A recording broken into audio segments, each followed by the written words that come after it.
আসসালামু আলাইকুম। ক্লাস 8-এর ইতিহাসের অনলাইন ক্লাসে আজ তোমাদের ফারুক শাহের ফরমান এবং পলাশী যুদ্ধের কারণ এবং গুরুত্ব নিয়ে আলোচনা করা হবে। প্রথমে আলোচনা করব ফারুক শাহের ফরমান নিয়ে। 1717 খ্রিস্টাব্দে মুঘল সম্রাট ফারুক শাহ ইংরেজ ইস্ট ইন্ডিয়া কোম্পানির অনুকূলে ইংরেজ ইস্ট ইন্ডিয়া কোম্পানির পক্ষে যে ফরমান জারি করেছিলেন তা ফারুক শাহের ফরমান বা ফারুক শাহের মহাসনদ নামে পরিচিত।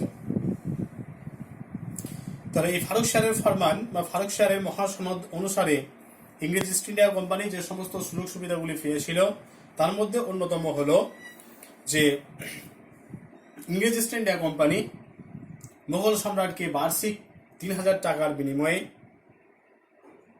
বাংলায় বিনা শুল্কে বাণিজ্যের অধিকার লাভ করে।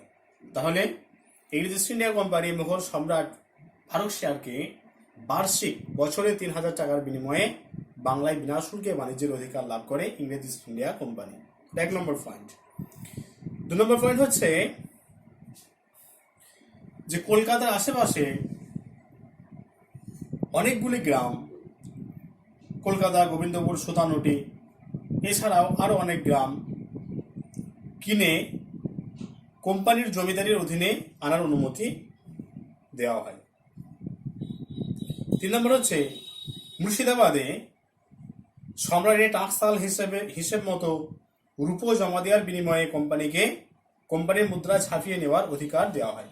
তাহলে মুর্শিদাবাদের যে টাকসাল, সেই টাকসালে রূপো জমা দিয়ে এবং তার বিনিময়ে কোম্পানির যে মুদ্রা, ইংরেজ ইস্ট ইন্ডিয়া কোম্পানির মুদ্রা, সেই মুদ্রা ছাপিয়ে নেওয়ার অধিকার দেওয়া হয়।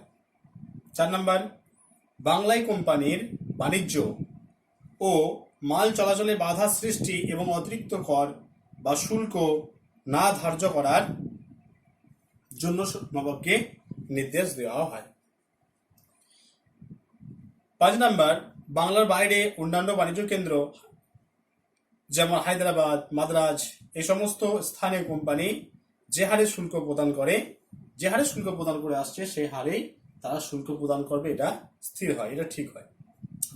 6 নম্বর, কোম্পানিকে সুরাট বন্দরেও বিনা শুল্কে বাণিজ্যের অনুমতি দেওয়া হয়। বিনিময়ে কোম্পানি বাদশাকে বছরে 10,000 টাকা দিতে তারা বাধ্য থাকে। আর 7 নম্বর হচ্ছে বোম্বাইয়ের টাকসালে ছাপানো কোম্পানির মুদ্রা মুঘল সাম্রাজ্যের সর্বত্র বৈধ বলে স্বীকৃতি লাভ করে। এইভাবে ফারুক শাহের ফরমান অনুযায়ী ইংরেজ ইস্ট ইন্ডিয়া কোম্পানি বাংলাতে বিনা শুল্কে বাণিজ্যের অধিকার লাভ করে এবং তাদের যে প্রভাব প্রতিপত্তি এবং ক্ষমতা বহুগুণ এর ফলে বেড়ে যায়।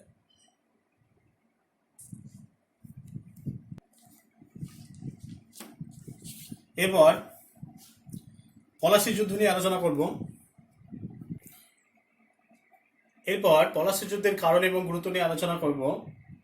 1757 খ্রিস্টাব্দে 23শে জুন বাংলার শেষ স্বাধীন নবাব সিরাজউদ্দৌলার সঙ্গে ইংরেজ ইস্ট ইন্ডিয়া কোম্পানির নেতৃত্বাধীন রবার্ট ক্লাইভের যে যুদ্ধ হয়েছিল পলাশীর প্রান্তরে, সেই যুদ্ধ পলাশীর যুদ্ধ নামে পরিচিত। এই যুদ্ধে মির্জাফর, রায়দুর্লভ, মানিকচাঁদ, উমিচাঁদ প্রমুখের বিশ্বাসঘাতকতায় নবাব সিরাজউদ্দৌলা পরাজিত হয়েছিলেন। এবার আমরা দেখব যে 1757 খ্রিস্টাব্দের যে পলাশী যুদ্ধ, 1757 খ্রিস্টাব্দে 23শে জুন যে পলাশীর যুদ্ধ হয়েছিল, সেই পলাশীর যুদ্ধের কি কি কারণ ছিল এবং এই যুদ্ধের গুরুত্বই বা কি ছিল সে সম্পর্কে আলোচনা করব।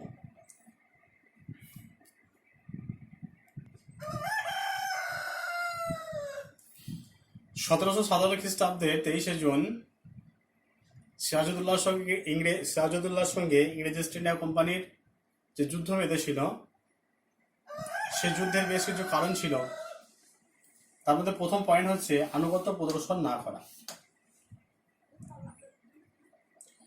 সিরাজউদ্দৌলা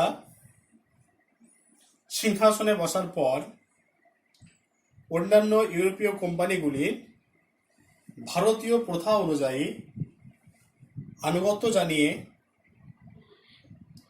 নবাবকে নজরানা বা উপঢৌকন পাঠিয়েছিলেন।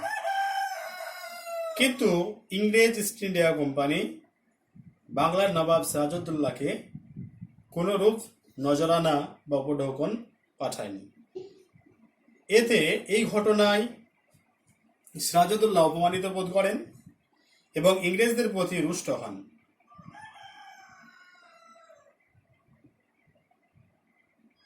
এই আনুগত্য প্রদর্শন না করার ফলে বাংলার নবাব ইংরেজদের প্রতি প্রথম থেকেই রুষ্ট হয়েছিল। ষড়যন্ত্রের সংবাদ। এই সময়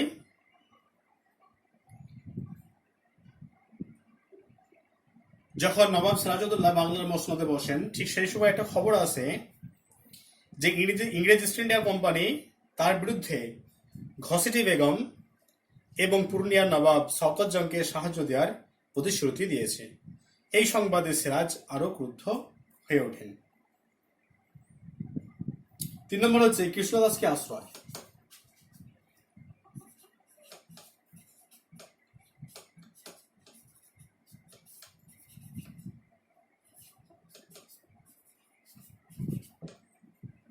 কৃষ্ণদাসকে আশ্রয়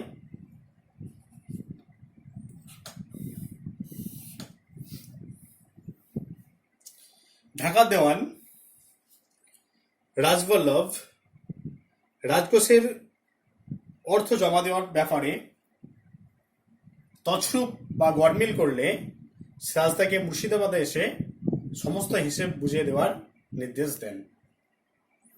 কিন্তু রাজবল্লভের নির্দেশে তার পুত্র কৃষ্ণদাস প্রচুর ধনরত্ন সহ কলকাতায় পালিয়ে যান। কলকাতায় ইংরেজ গভর্নর ড্রেক কৃষ্ণদাসকে আশ্রয় দেন। সিরাজ বারবার নির্দেশ দিলেও ইংরেজরা কৃষ্ণদাসকে নবাবের হাতে তুলে দিতে অস্বীকার করে। ইংরেজদের এই উদ্ধত মনোভাব সিরাজকে ইংরেজদের প্রতি ক্রুদ্ধ করে তোলে। 4 নম্বর পয়েন্ট হচ্ছে দুর্গ নির্মাণ সংক্রান্ত বিরোধ। দুর্গ নির্মাণ।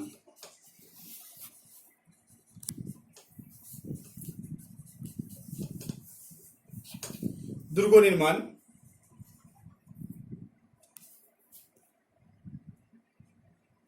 4 নম্বর পয়েন্ট দুর্গ নির্মাণ সংক্রান্ত বিরোধ। দক্ষিণ ভারতে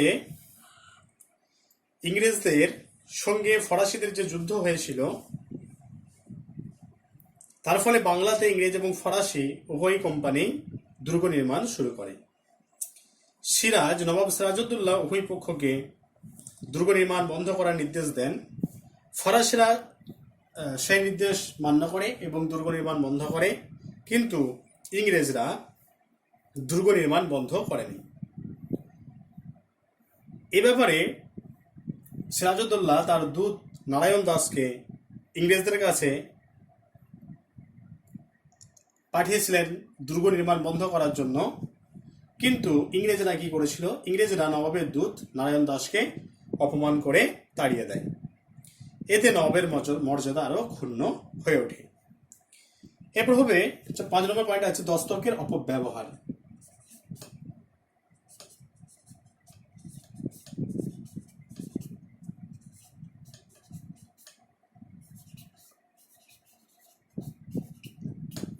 দস্তকের অপব্যবহার।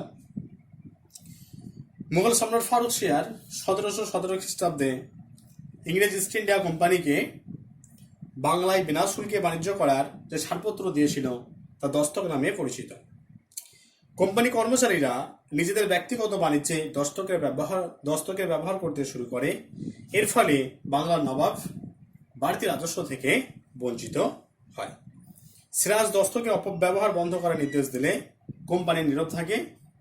এর ফলে নবাব সিরাজউদ্দৌলা ইংরেজদের প্রতি আরো ক্ষুব্ধ হয়ে ওঠে। কলকাতা আক্রমণ। বাংলার নবাব সিরাজউদ্দৌলা ইংরেজদের বারবার দুর্গ নির্মাণ বন্ধ করার নির্দেশ দিলে ফরাসিরা বন্ধ করলেও ইংরেজরা কিন্তু বন্ধ করেনি। এই ব্যাপারে ইংরেজদের যুক্তি হলো, এই ব্যাপারে ইংরেজদের যে অভিমত বা যুক্তি তা হলো যে বাংলার মসনদে নবাব সিরাজউদ্দৌলা বেশি দিন স্থায়ী থাকবেন, বেশি দিন তার যে রাজত্বকাল সেই রাজত্বকাল বেশি দিন স্থায়ী হবে না। সেই কারণে তারা নবাবের যে আদেশ সে আদেশকে তারা অমান্য করেছে। এই ব্যাপারে তারা যুক্তি প্রদর্শন করে। এরকম পরিস্থিতিতে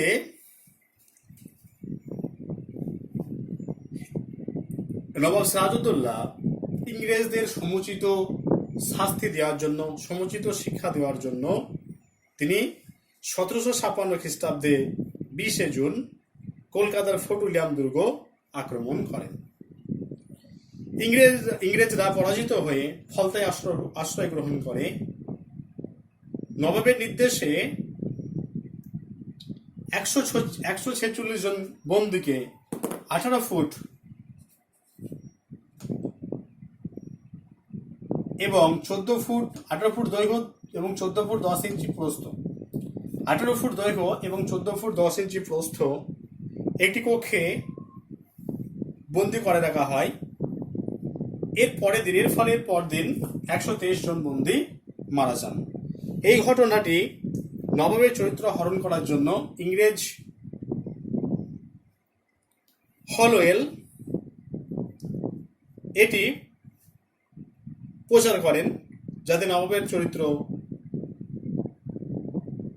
হনন করা হয়, সেই জন্য তিনি এটা প্রচার করেন। কিন্তু এ ব্যাপারে অ্যানি বেসান্ত তিনি এ ব্যাপারে একটা উদ্ধৃতি দিয়েছেন। এই অন্ধকূপ হত্যা যেটাকে আমরা বলছি, 18 ফুট দৈর্ঘ্য এবং 14 ফুট 10 ইঞ্চি প্রস্থ একটি ঘরে 146 জন কয়েদিকে বন্দী করে রাখা হয় এবং পরের দিন 123 জন মারা যায়। এটা ব্ল্যাক হোল ট্র্যাজেডি বা অন্ধকূপ হত্যা নামে পরিচিত। তবে এই ব্যাপারে নবাবের চরিত্র কলঙ্কিত করার জন্য এটা প্রচার করা হয়েছিল। এই ব্যাপারে অ্যানি বেসান্ত একটি মন্তব্য করেছিলেন যে জ্যামিতি প্রমাণ করে পাটিগণিতের অঙ্কটি ভুল। জ্যামিতি প্রমাণ করে পাটিগণিতের অঙ্কটি ভুল, তার মানে 18 ফুট এবং 14 ফুট 10 ইঞ্চি একটি কক্ষে 146 জন কয়েদিকে কোনো সময় বন্দী করা সম্ভব নয়। এটা নিছক একটা নবাবের চরিত্র হরণ করার জন্য একটা বক্তব্য হলওয়েলের, এছাড়ার কিছুই নয়।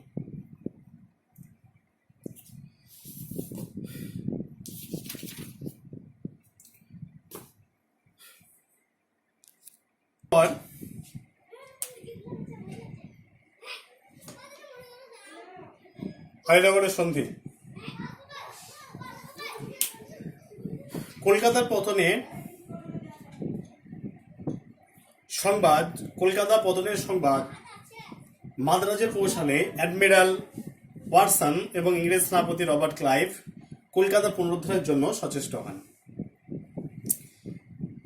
তারা মানিকচাঁদকে ঘুষ দিয়ে 1757 খ্রিস্টাব্দের 2রা ফেব্রুয়ারি বিনা বাধায় কলকাতা আক্রমণ করেন এবং কলকাতা পুনর্দখল করেন।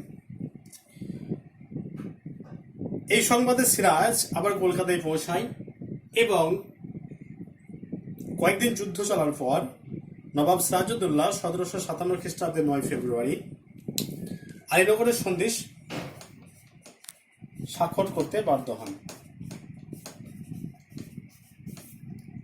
1757 খ্রিস্টাব্দের 9 ফেব্রুয়ারি আলীনগরের সন্ধি স্বাক্ষর করতে বাধ্য হন। এই সন্ধির শর্ত অনুসারে ইংরেজরা দুর্গ নির্মাণের অধিকার ফিরে পায় এবং বিনা শুল্কে বাণিজ্য এবং নিজেদের নামাঙ্কিত মুদ্রা প্রচলন করার অধিকার লাভ করে। এই সন্ধি ইংরেজদের উচ্চাকাঙ্ক্ষা এবং প্রভাব প্রতিপত্তি অনেকাংশে বাড়িয়ে তোলে।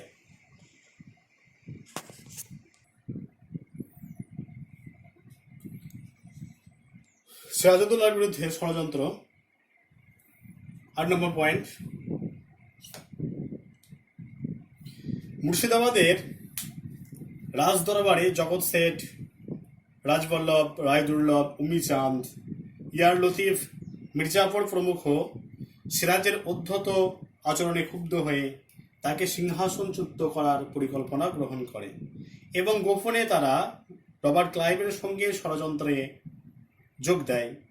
এভাবে সিরাজকে সিংহাসনচ্যুত করে মির্জাফরকে বাংলার নবাব করার পরিকল্পনা চূড়ান্ত হয় এবং এরা সর্বতোভাবে রবার্ট ক্লাইভকে সাহায্য করার প্রতিশ্রুতি দেয়। এই সমস্ত কারণের সমন্বয়ে এবং এই যে পরিকল্পনা, সেই পরিকল্পনাকে বাস্তবে রূপদান করার জন্য 1757 খ্রিস্টাব্দে 23শে জুন পলাশির প্রান্তরে মির্জাফরের চরম বিশ্বাসঘাতকতায় সিরাজউদ্দৌলা পরাজিত হন। মির্জাফরের পুত্র মিরনের নির্দেশে এবং চক্রান্তে সিরাজ নিহত হন। সমস্ত দিক বিশ্লেষণ করে যদি আমরা বলি, তাহলে বলা যায় যে পলাশী যুদ্ধের প্রকৃত কারণ নিয়ে ঐতিহাসিকদের মধ্যে একটা বিতর্ক আছে। কিছু কিছু ঐতিহাসিক মনে করেন যে নবাবের অহমিকা এবং লোভ পলাশী যুদ্ধের জন্য দায়ী ছিল।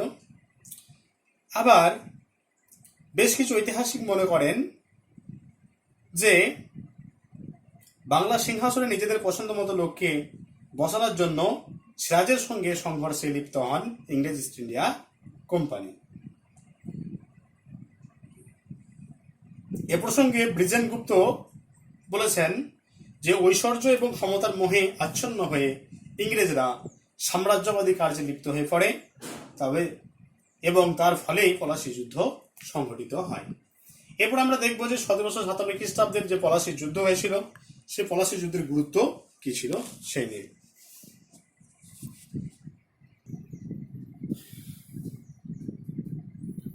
পলাশী যুদ্ধের গুরুত্বের প্রথম পয়েন্ট, মির্জাফরের সিংহাসন লাভ। পলাশী যুদ্ধের পর ইংরেজদের সমর্থনে মির্জাফর বাংলা সিংহাসনে বসেন। তাকে বাংলার মসনদে বসিয়ে ইংরেজরা বাংলার প্রকৃত শাসকে পরিণত হয়। মির্জাফর ইংরেজদের হাতের পুতুলে পরিণত হন। 2 নম্বর, ইংরেজদের মর্যাদা এবং প্রভাব বৃদ্ধি।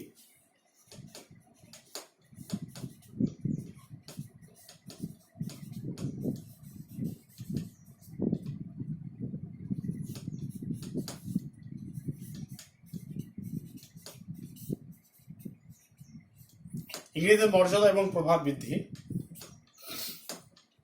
1757 খ্রিস্টাব্দের পলাশী যুদ্ধের ফলে ইংরেজরা ভারতবর্ষে ইংরেজ ইস্ট ইন্ডিয়া কোম্পানির প্রভাব প্রতিপত্তি অনেক অংশে বৃদ্ধি পায়।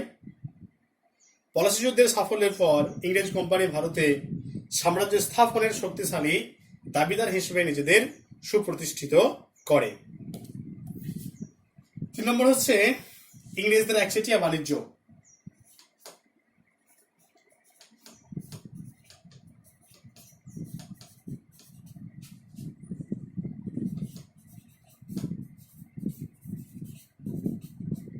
ইংরেজদের একচেটিয়া বাণিজ্য।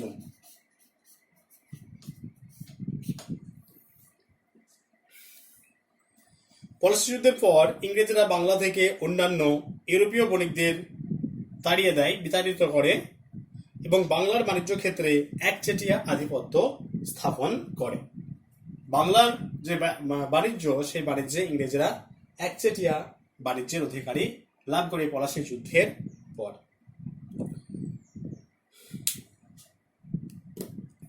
4 নম্বর আছে পলাশী লুণ্ঠন। মির্জাফর বাংলার মসনদে বসে ইংরেজ ইস্ট ইন্ডিয়া কোম্পানি এবং রবার্ট ক্লাইভকে প্রচুর অর্থ পুরস্কার দেন। এর ফলে বাংলা রাজকোষ একেবারে শূন্য হয়ে যায়। এছাড়াও ইংরেজরা নানাভাবে বাংলার সম্পদ শোষণ করে নিজেদের দেশে নিয়ে চলে যায়। ইতিহাসে এই ঘটনা পলাশী লুণ্ঠন বা পলাশী প্লান্ডার নামে পরিচিত।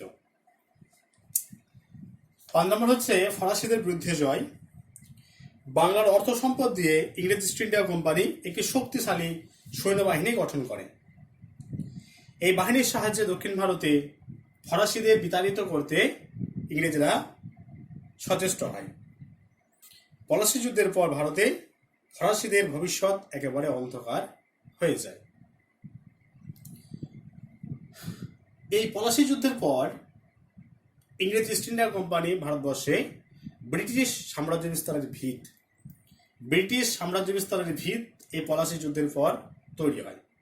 পলাশী যুদ্ধের আগে ইংরেজ ইস্ট ইন্ডিয়া কোম্পানি একটি বাণিজ্যিক প্রতিষ্ঠান ছিল, কিন্তু যখন পলাশী যুদ্ধে তারা জয়লাভ করলো, পলাশী যুদ্ধে জয়লাভ করার ফলে এই একটা বাণিজ্যিক প্রতিষ্ঠান বা বাণিজ্যিক কোম্পানি তারা ভারতবর্ষের সাম্রাজ্য বিস্তারের যে ভিত, সেই ভিতটা তৈরি করতে পারলো এই পলাশী যুদ্ধের জয়লাভের পর।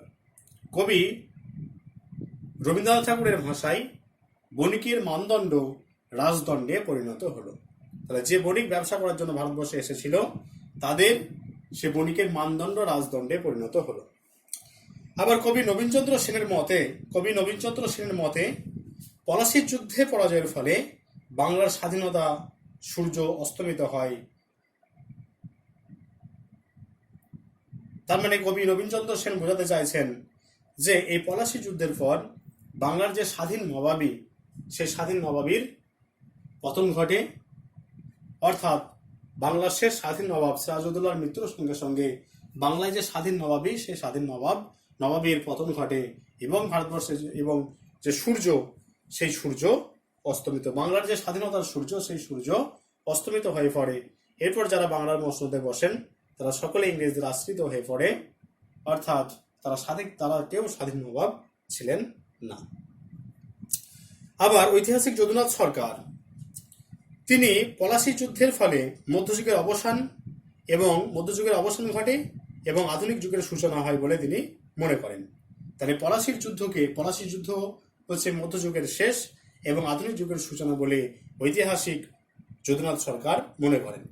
তো যদি আমরা সামগ্রিক মূল্যায়ন করি তাহলে বলতে পারি যে পলাশী যুদ্ধ বাংলা তথা ভারতে ইংরেজদের আধিপত্যের পথ সুগম করে।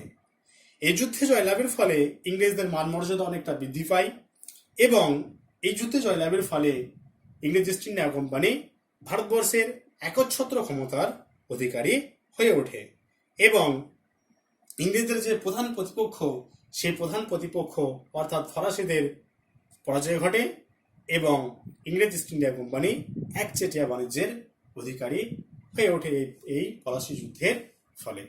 তাহলে আজ তোমাদের ফারুকশিয়ারের ফরমান এবং পলাশী যুদ্ধের কারণ ও গুরুত্ব নিয়ে আলোচনা করা হলো। এগুলো সব যখন ক্লাস চলেছিল তখন আলোচনা করা হয়েছিল, প্রশ্ন দেওয়া ছিল, এগুলো সব রিভিশন। তবুও যদি কারো কিছু বুঝতে অসুবিধা হয় অবশ্যই জানাবে, সেই জায়গাটা ক্লিয়ার করে দেওয়ার চেষ্টা করব।